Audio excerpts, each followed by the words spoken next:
This week's video is all about homemade convenience food. Hello, friends. As I said, this week's video is going to be all about homemade convenience foods. I'm talking vegetable beef soup, chicken noodle soup, and if I have time, I'm going to do some chili base. If not, chili base will be on next week's episode. So right now, these big chunks, this, and there's a couple underneath, this is one. What I actually do is I save any broth from any pot roast or whatever that I'm making throughout the year, and I freeze it. So once I get a good amount, I will use that as the broth base. So in here I've got, I think there's 1, 2, 3, 4 different beef broths from this past year. There's a little bit of water. There's carrots, peas, and celery. Like I said, I'm waiting on the beef. Brett's bringing home the stew meat. And then I'm going to add corn, green beans, and potatoes. But we don't add the potatoes until towards the end when we're getting ready to can it. So that's where we are at so far. Now, of course, that is not enough broth to make as many quarts as I'm going to need. So as things get added to this, I will add more water to it, some more seasonings, and let everything just kind of cook in there for a while, especially the meat, get it all nice, soaked in with the juices, whatever. And then if I need to, I'll add a little bit of beef bouillon. Usually I don't, but you never know. It all depends on what the taste is with the previous broths that are in there, the frozen ones, and how much water I need to add to it. So it...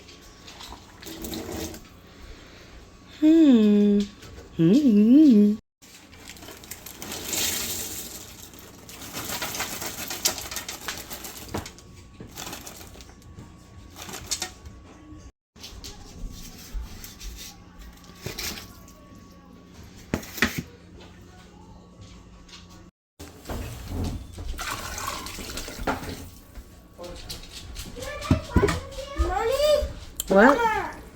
What, honey?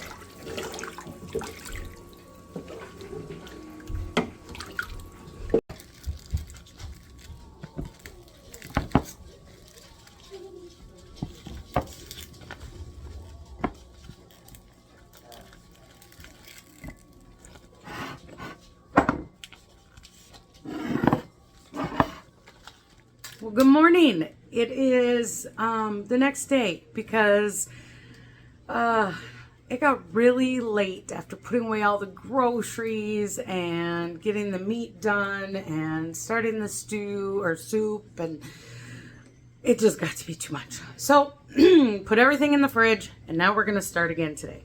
So in my roaster right now is the vegetable beef soup. We're going to let that cook up a little bit more. Taste the broth, make sure it's to my liking. Then we're going to can that. And then as you saw, so all the extra stew meat that I had, I put into pint jars. You can can this. That's what we're going to do right now. Give yourself at least 1 inch headspace. You do not need to add water to this. Your meat will make its own juices.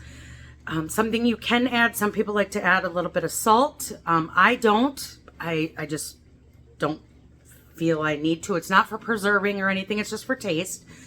So if you want, you can do pints, quarts, whatever. We're doing pints. I have about 5 of them here. You can add just a couple pinches of salt. You wipe your rims, finger tighten your lid, put them in your pressure cooker, and pints are 75 minutes, quarts are 90 minutes. So let's get started on canning these up. Well, the soup is still going over there.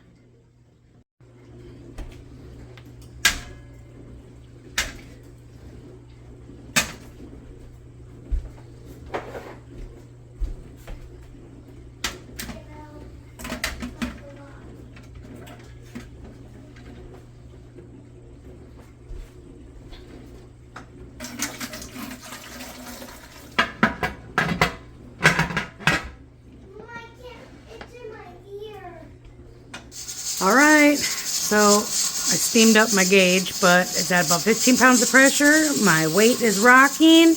I turned my heat down just a little bit because you don't want that thing like blah, blah, blah, blah. You want it just a slow little rock like that. Set my time for 1:15, which is 75 minutes, and we'll let them go.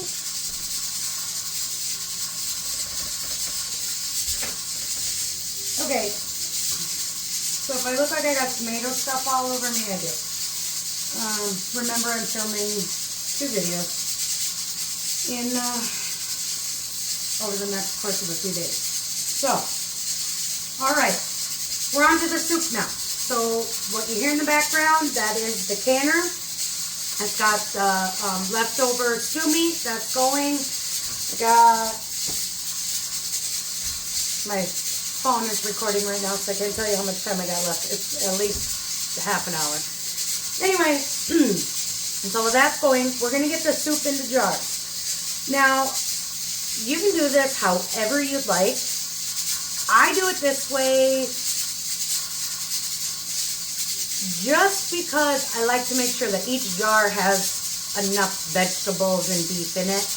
Some people just scoop and ladle into your jars or whatever. I'll show you how I do it. I think I can get 7 quarts. We're hoping for 8 out of this. We'll see what happens. My jars, I've washed them. They're sitting in hot water right now. The reason my jars are in hot water is because this liquid is hot. If you were to put hot liquid in cold jars, you risk the chance of it bursting. If you put cold water into hot jars, same thing. So the idea is to get your jars around about the same temperature as whatever you're putting into it. Now this is not boiling, so I don't feel that my jars need to sit in boiling water. Hot works for me. All right, let's get going. Okay, so first things first, I'm just going to scoop some stuff into each jar.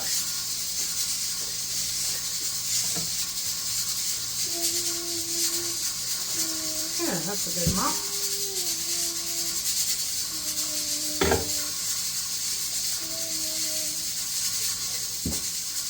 So I've got some vegetables in each of them. Now I'm going to go back and I'm going to top them off with the broth.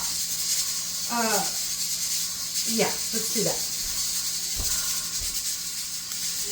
All right, I also want to make note of something. This soup might not be completely done yet, but that's okay because it's going to cook in the pressure canner for 90 minutes. It will be done when you open it.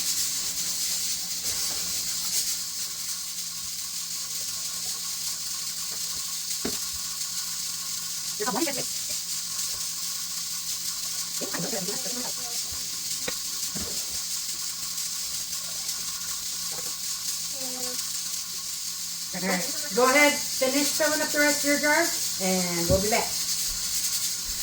All right, I got all 8 of my jars done. So now what I'm going to do is I'm going to wipe rims and affix my lid. Now keep in mind, the meat, you can get oily, so you really want to make sure your rims are very dry.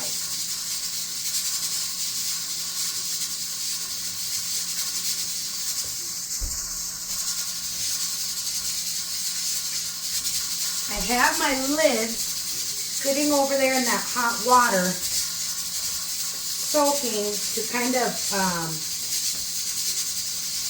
that rubber seal on there, you're kind of softening that up so it affixes better. There's one.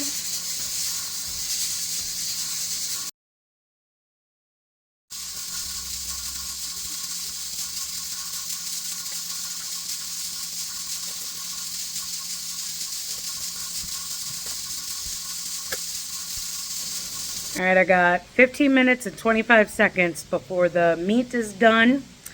And then I will be able to put in the vegetable beef soup. I'm sitting outside and I'm taking a break because if you knew all this stuff that I did in between, because remember, 2 videos. So I got tomato stuff going in one video, and the meat and the canner and the vegetable beef soup and the chicken noodle soup stock and all that kind of stuff going for this video. I just, yeah, I'm sitting down for 15 minutes. All right, look at that. All that juice came from just the meat. You do not need water when you are raw pack meat canning. Ooh. So now these are all just gonna sit here until they cool off and the lids pop, and then take the rings off and I will seal them. I use them for things such as beef stroganoff. If I run out of beef stew that I'm making up and I just need to make some more, you can use it to put on nachos. I mean, the choices are endless. So cooked, fully 100% cooked meat, shelf stable, ready to use.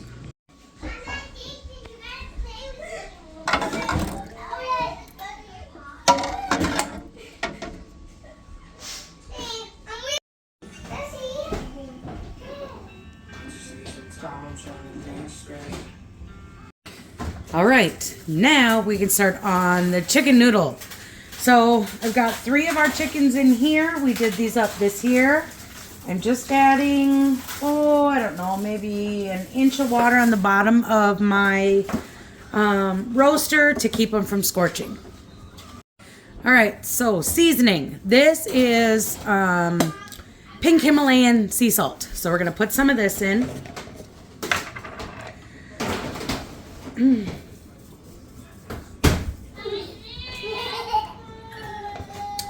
Next is some regular old black pepper.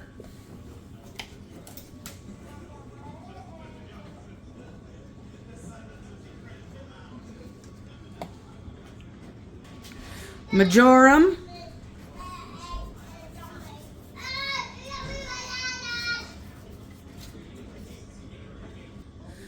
A little bit of thyme.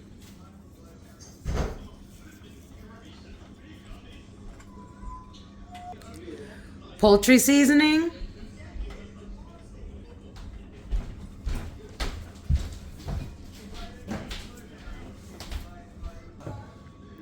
Onion powder.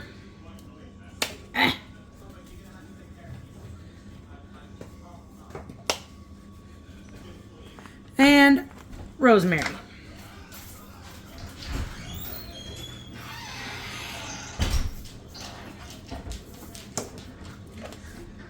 All right. I'm also gonna add an onion. Whoop. 1 onion.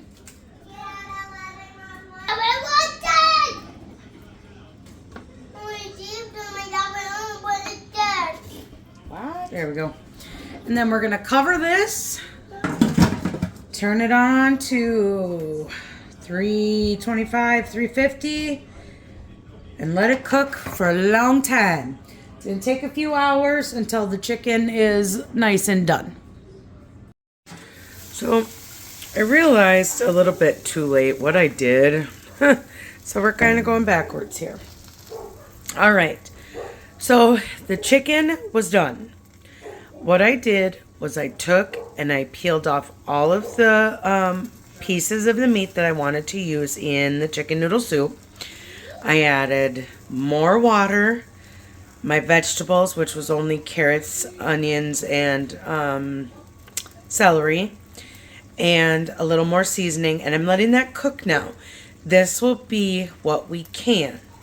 Then, in this pot here, I took all of the carcasses and all the meat that we weren't using or whatever, and added some water to it. And now this is going to sit and boil for a while. And then this is going to become just broth, not broth for that I'm canning to use for the chicken noodle soup. just broth for when I want to make chicken noodle soup, or when I want to Instapot some chicken and need broth for the bottom, or, you know, whatever. But that's what all of this is.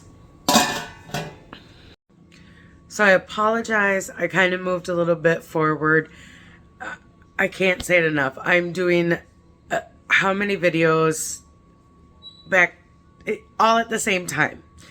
And the tomatoes got the best of me last night for the tomato video, and I kind of forgot I was filming for the chicken. So anyway, All right, so we're going to start canning up the chicken noodle soup base. I kind of have to back up again. So something that a follower on Instagram asked me was, how do you know how, if it's like a combined item, if you have more than, you know, you've got corn that is processed at one time, you've got green beans that are processed one time, meat that's processed one time, whatever. How do you know how long to pressure can your stuff for? You go by whatever needs the longest length of time. In this case, because we have meat in there and we're doing quarts, it's 90 minutes, so an hour and a half time. If there was no meat in it, the next longest thing I believe is the corn. And I think that's 50 minutes. Don't quote me on the corn one because I don't have my thing in front of me. So you go by whatever needs the longest length of time to can. Okay, so there's that answer. Also, I promise I really didn't skip a big step here. I cooked the chicken until it was done. I had added some water to it to get all the juices to make kind of a broth. I pulled the chicken out and I literally just started peeling it off the bones and shredding it. And then I put it back in the juices and seasoned it with some more thyme, salt, pepper. I think I put a little rosemary in there, whatever it is that you want your soup to taste like. Your broth, you just, you know, kind of taste test it that way. You let it cook for a little bit more, and now we're at the step we're at. So I apologize that I kind of didn't show you that part of it, but really it's not anything, you know, big. So again, so I do my chicken soup very similar to how I do the vegetable soup, where I use, I put veggies and that kind of stuff in first, and then I'll add the broth in when I'm done. So because my soup is hot, my jars need to be hot. Again, my soup is not boiling, so I'm not putting I'm not soaking my jars in boiling water. I'm just putting them in hot water, the hottest tap water that I have.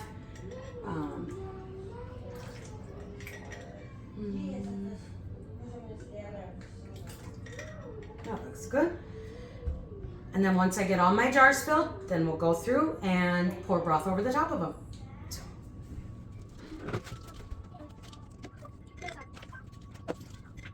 Yeah.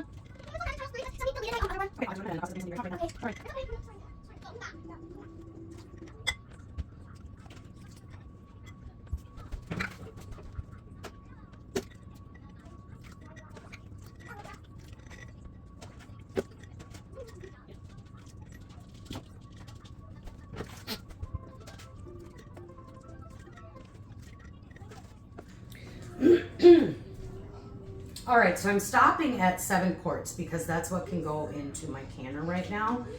And I don't want to run out of broth. So let's, here we go. Use this. And then I have a trick I found, which I don't know why I didn't do this before, but you know, even in my old age, you can learn things. So this is actually the funnel for the sauce master. So we're going to use that.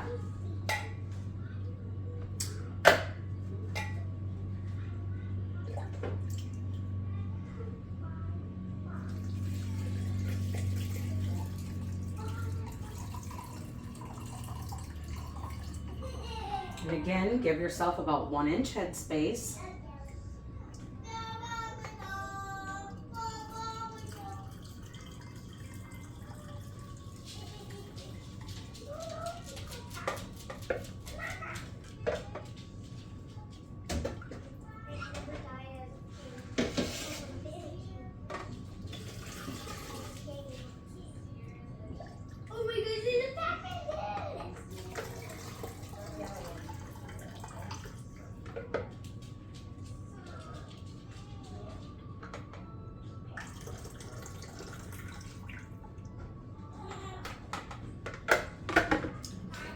For a second, you're gonna wipe really well, because again, this stuff has, you know, the greasy and the oilies, and you want to have a good secure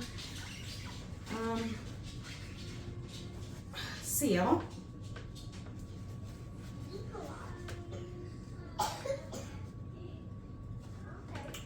And grab 2 lids,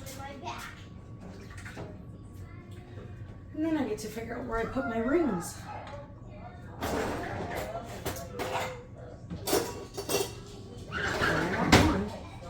Hotbed.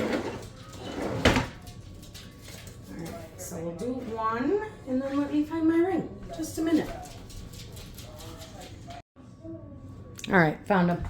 Here's a bunch of them. And then, so you put your lids on, finger tight. You're not cranking your lids. Just, it's tight, it's good. Put them in your canner. You know what? I need to put a little hot water in my canner. Give me a minute. Okay, now I got hot water in my canner. All right, so that does not look like it's on me, does it? That's because it wasn't. All right, so we're gonna put these in the canner real quick.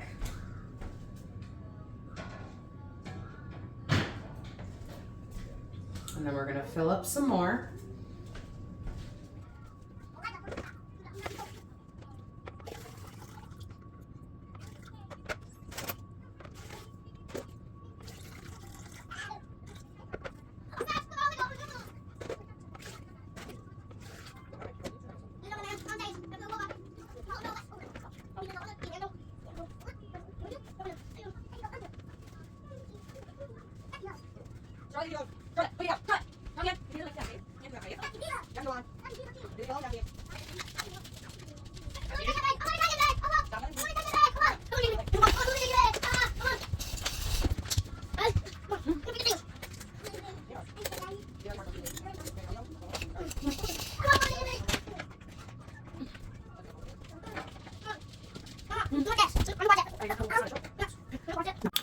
Now, because these have to process for 90 minutes,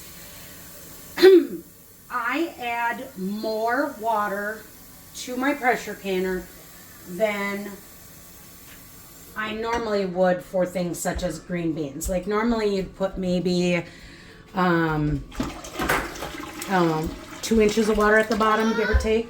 There's usually a line. But because this is going to evaporate so much and I don't want it siphoning from my jars, I always put more water than recommended. Where am I at? Okay. And I usually don't have a siphoning problem. So once these have processed for 90 minutes, pull them out, let them cool, label them, take off your rings, and store. I'm glad you want to. So if you remembered, I showed you where I had taken the carcasses, put them in a pot, added water to it, and let that boil down for a while. Now I'm going to give you a tip. If you have dogs, all of that you just, the carcasses, the bones, everything, and you can only do this with chicken bones. You might be able to do it with pheasant and like turkey bones, but I've only ever done it with chicken. If you take all of that, put it in your Instant Pot. Make sure all the bones are covered with the water or the whatever, and cook them on high for 6 hours. Let them come to let the pressure drop naturally. When you're done, you can take a immersion blender. Let's see if I got one of those handy. to show you. Look at that, I do, kind of. Okay, so this is my immersion blender. You can take this and you can actually grind up the bones into like little, I mean, it becomes mush. And it makes the best dog food ever. So if you, and you just give it to them like that, you know, take a scoop out of it. What we do is we freeze it into either really mini loaf tins and only do about that full, or if you do muffin tins, you can fill a muffin tin, and that is about one portion size per dog, depending on the size of your dog. We have larger dogs, so we just use that. And we mix it in with their dry food. They love it. So that is an option for the carcasses and the extra broth you have. If you were not planning to can the broth from the carcasses. I was going to, but I'm going to be very honest with you. I'm kind of canned out right now. And so I'm going to make this into dog food. I hope you guys learned something. I hope these meals will fatten your bellies and keep you warm this winter. And if you have any questions like normal, you can catch me on Instagram or you can leave me a message here. And before I forget, I'm sorry, I'm not doing tomatoes. If I never see another tomato, it'll be too soon. That will be for next week. I still have to edit that video, or that part of the video that I was recording simultaneously while I was doing the vegetable beef and the chicken noodle. Yeah.